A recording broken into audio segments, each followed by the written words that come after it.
coming back.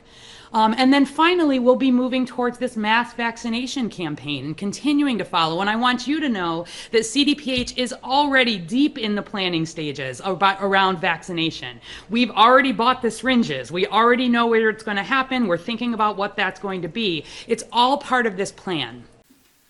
Did you hear that, fuckfaces? Guess what? We've got the places where it's going to happen. We got the needles, and you are going to take this vaccine, says one Karen, as another Karen next to her sign languages away.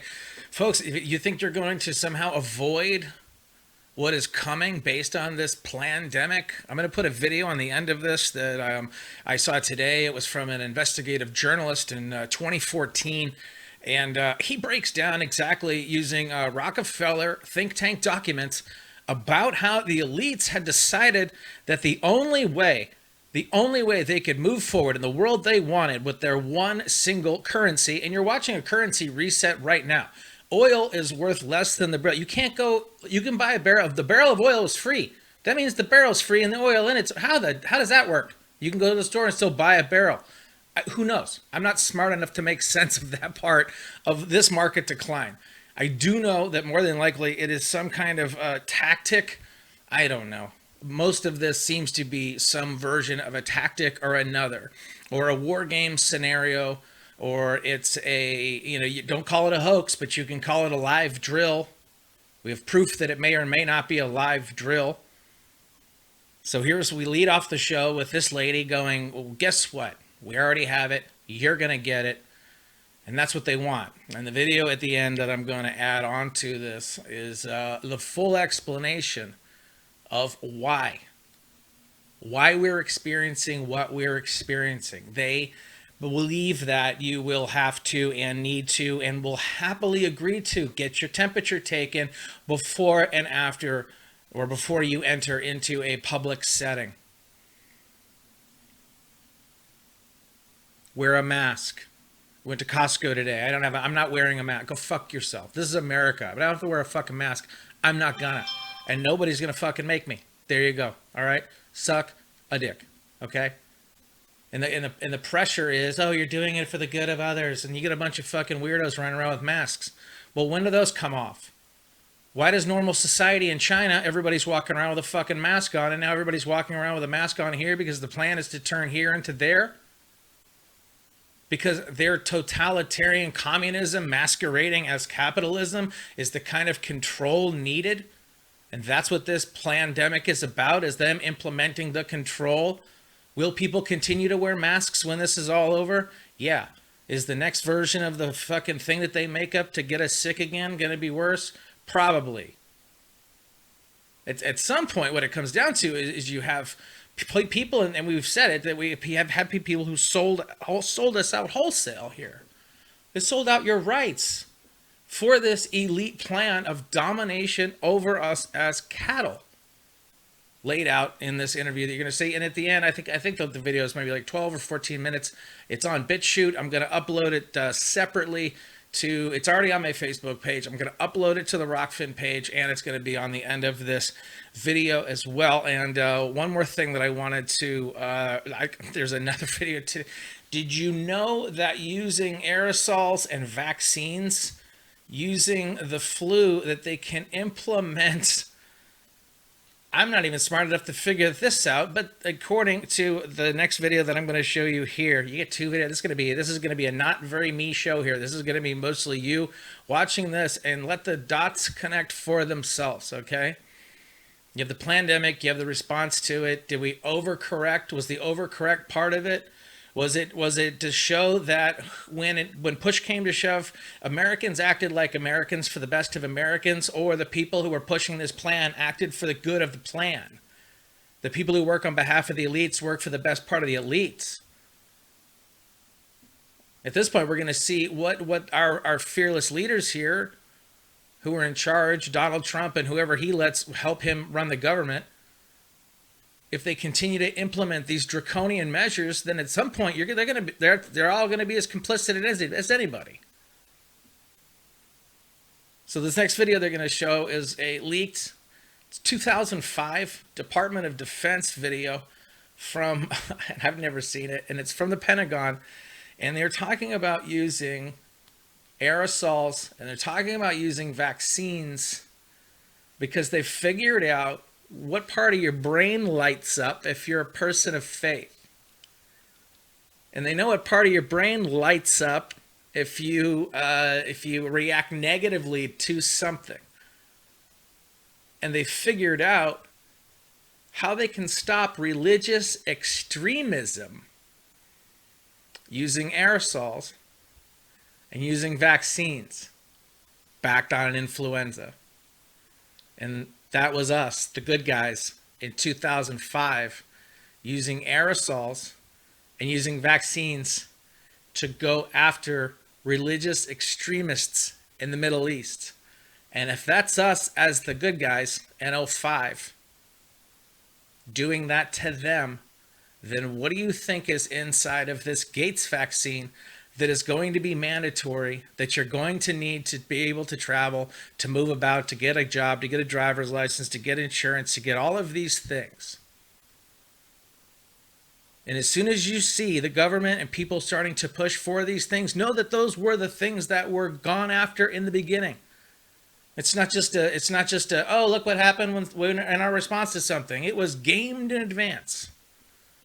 All of this was gamed in advance. So fuck Bill Gates, fuck his vaccine, fuck the DNC, and fuck any elite, and fuck any politician. And it doesn't matter what side of the aisle you're on. Because if you're part of this restructuring of the planet to take away our freedoms, and that's what's being done to us, and it's going to be impossible to hide. In the same way that this commercial went out and they eviscerated Nancy Pelosi, in the same way they're going to eviscerate the people who were laid bare. Because when the chips were down, Americans worked for Americans for the best of America. People worked for party over country. They worked for foreign loyalty over the loyalty of the United States. They were pro-American. They were anti-American. And what are you going to do once you find out, folks? You're going to find out that's why we are the most powerful, most armed nation in the world. And it is going to get bloody. War is upon us. God bless America. Enjoy these two videos and fucking what? As not particularly religious.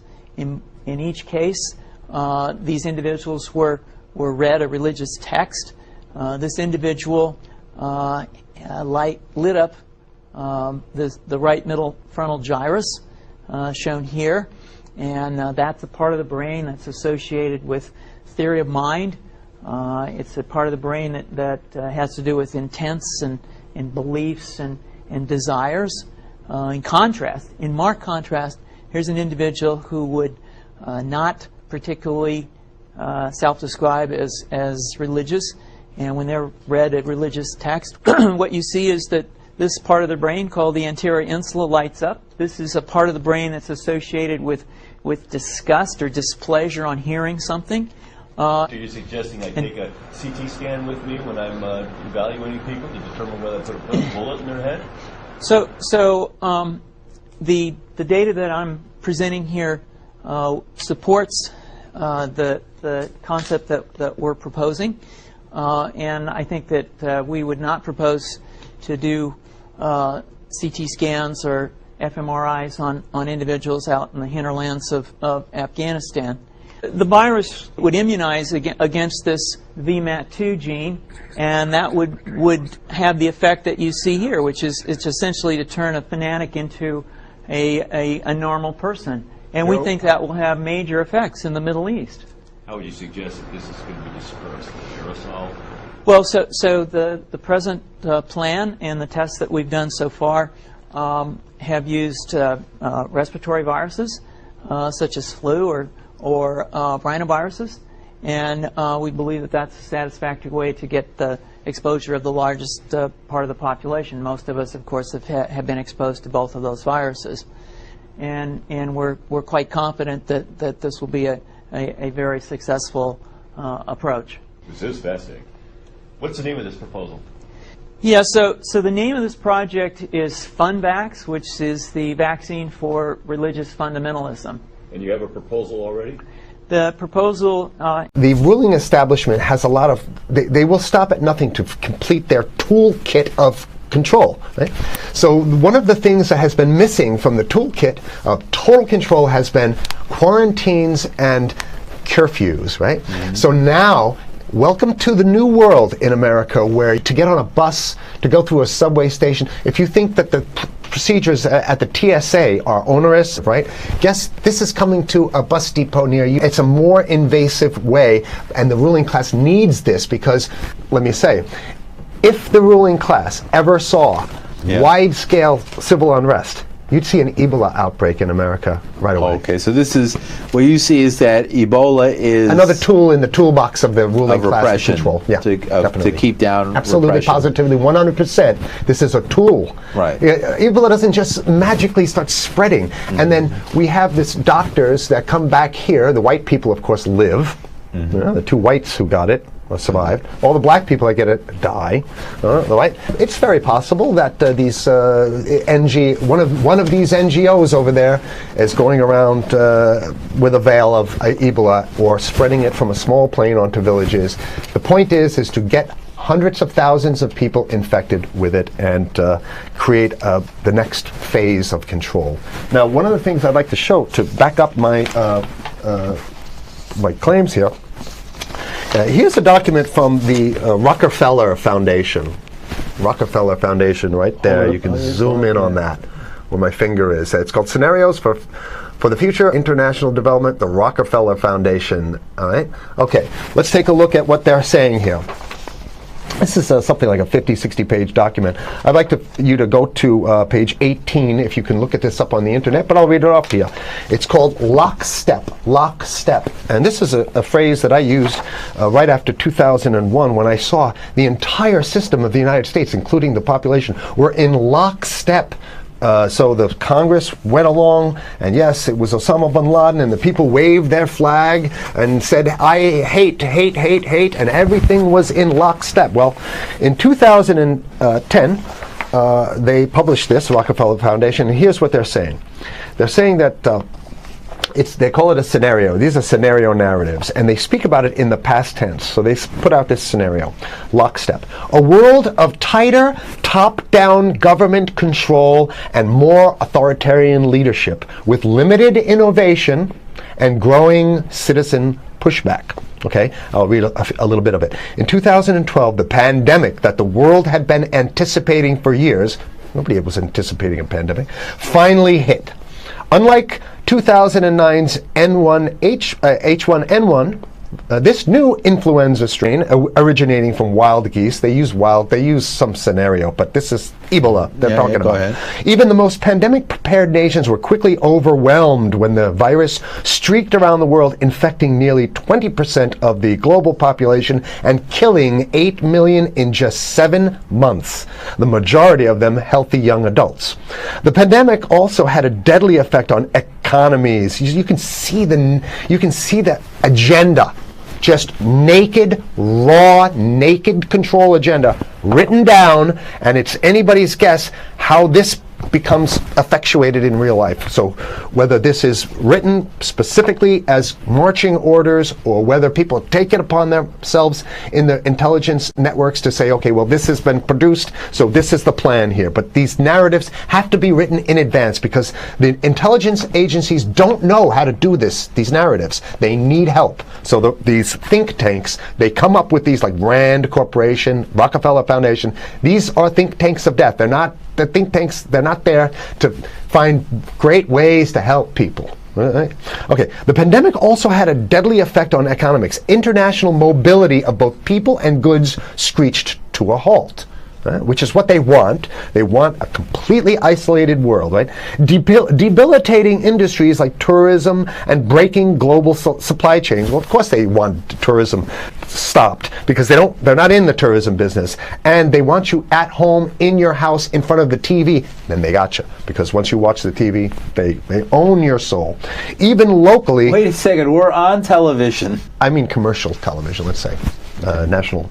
Even locally, normally bustling shops and offices sat empty for months. Okay, so I love how they talk about it in the past tense in 2010. Right? The pandemic blanketed the planet, though disproportionate numbers in Africa died. Southeast Asia and Central America, where the virus spread like wildfire. It sounds like the opening monologue of a disaster movie, right? Exactly. Now listen to, here's the good stuff now. But even in developed countries, containment was a challenge. Now here's this one. I love this one. The United States' initial policy of strongly discouraging, in quotation marks, strongly discouraging citizens from flying proved deadly in its leniency. So they're saying, that... No, keep going. Okay, Read it. proved deadly in its leniency. So they should have been tougher, right? Accelerating the spread of the virus, not just within the United States, but across borders. However, a few countries did fare better. China in particular. The Chinese government's quick imposition and enforcement of mandatory quarantine for all citizens, as well as its instant and near hermetic sealing off of all borders, saved millions of lives, stopping the spread of virus far earlier than in other countries. So the message is here is we have to look towards the Chinese, the oppressive totalitarian Chinese regime as an example of what we need to be doing here. And of course, the ruling class here loves the Chinese regime because they have demonstrated to the ruling class the most efficient form of capitalism, which is authoritarian capitalism. So we have capitalism, but unfortunately we have this veil. I get it. We have this veil of democracy. This is very interesting. This is continue on. Okay. China's government was not the only one that took extreme measures to protect its citizens from risk and exposure. During the pandemic, national leaders around the world flexed their muscles, flexed their authority, and imposed airtight rules and restrictions. You can see the agenda. Go. Okay. From the mandatory wearing of face masks to body temperature checks at the entries to communal spaces like that's what's happening right now. Yeah, but soon it's going to be like body. It'll be at the subway. Yeah, is that what you're saying? We'll be going through this in the subway to get on the buses and the subway, absolutely, things positively. like that. And what this means though is don't think about having a cigarette, a joint on you, or basically you can't. This is a dragnet for everything. So if in order for you in other words, just like with stop and frisk, this is ultimate stop and frisk. This is the ultimate cavity stop and frisk, cavity search kind of thing. All right, so during the pandemic, national leaders around there flex their authority. Now there's some good stuff. Listen to this. And even supermarkets, they want body checks at supermarkets. Okay, so basically what they're saying is they're building a system where every move you make, you got to go through them. You can't get food. Well, how about if you go to the farmer's market? Right. Here's the good stuff now. I mean, it just keeps getting better. Even after the pandemic faded, this more authoritarian control and oversight of citizens and their activities stuck. And even intensified. That's the whole point. So they're going to get rid of... Didn't that happen already with 9/11? Of course. 9/11 was how many, 14 years ago, and we still have all these draconian rules. So they're going to put the body cavity USA, searches Patriot, and all that. That's right. So in order to get to a supermarket, you got to have a body cavity search. And then when there's no more Ebola, well, you know what? We kind of like this way because we have an complete infrastructure of a control grid. In order to protect themselves from the spread of increasingly global problems, from pandemics and national terrorism to environmental crisis and rising poverty, leaders around the world took a firmer grip on power. Well, what the hell would rising poverty have anything to do with imposing strict citizen controls with face masks? So they're very sloppy stuff here. At first, the notion of a more controlled world gained wide acceptance and approval. I'm sorry. Nobody likes this stuff. They're just saying it. No, I have to provide analysis. Only because we only have 5 minutes left, so that's. Oh my God. Okay. Citizens willingly gave up some of their sovereignty and their privacy to more paternalistic states in exchange for greater safety and stability. I mean, that's just a complete naked contradiction to the famous saying that if you think you're going to give up a little bit of security, I mean, if you're going to give up your freedom for security, you're going to get neither. That's the long-standing thing. And here what they're doing is They're not even ashamed or embarrassed to absolutely say the exact opposite. They're saying, yes, we all want to give up our privacy and sovereignty for more stability and security and stability. So you don't get that. When you give it up like that, you get the shaft. Can you show us the cover again of I'll what show you were the just cover reading? one more time, and then I have two more documents. Right, this is what we were reading here, and just zoom in a little bit so folks can see it. He'll zoom in, don't worry, you can relax.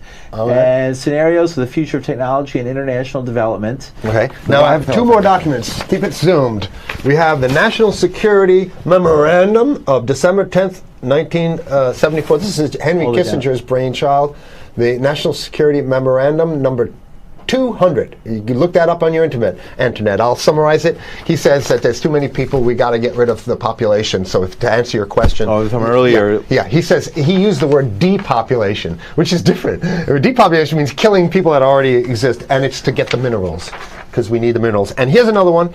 The CDC has a patent on Ebola. They patented it. Yeah? Right. So basically, if you want to get a cure for your Ebola, it says it right up here, right? It says human Ebola virus species and compositions and methods thereof, and it's a patent. It's a patent. They patented the main strain plus something like 17 other strains of it. So they own it now, and I don't know how exactly you can own that, but apparently they've done the same thing. Yeah, I didn't think you could own a natural. Yeah, you can. I guess the main thing to finish off this show is this: that they want to get more control, more and it's going to be curfews and quarantines. So what I'm saying is that unless the American people start to get some new way to revolt, a new way to organize, new way to protest, unless we can break through the apathy, because that's what we have here, then it's going to be a slave state here. The ruling class doesn't seem to have too much resistance. They're getting everything on their Christmas shopping list, and they've been wanting quarantines and curfews for a long time. Now they got it. And if you want to live in a world where you're tricked into all this stuff because it's for your safety, right? And if you want to have a probe and make sure you got to check your pockets, make sure you don't have anything incriminating on you before you go out, and when you step out of your house, you want some police there to monitor and see what you're doing. If that's the world you want to live in, be apathetic, don't do anything. You're going to get that world very soon. It's coming your way, definitely. Yeah. So what should people do? What's the hope? You have 30 seconds. To wake up, learn about it, and go fight these bastards in Washington. They're easy to beat. If we can just organize, we can beat them. It's simple. They're weak, and there's so few of them.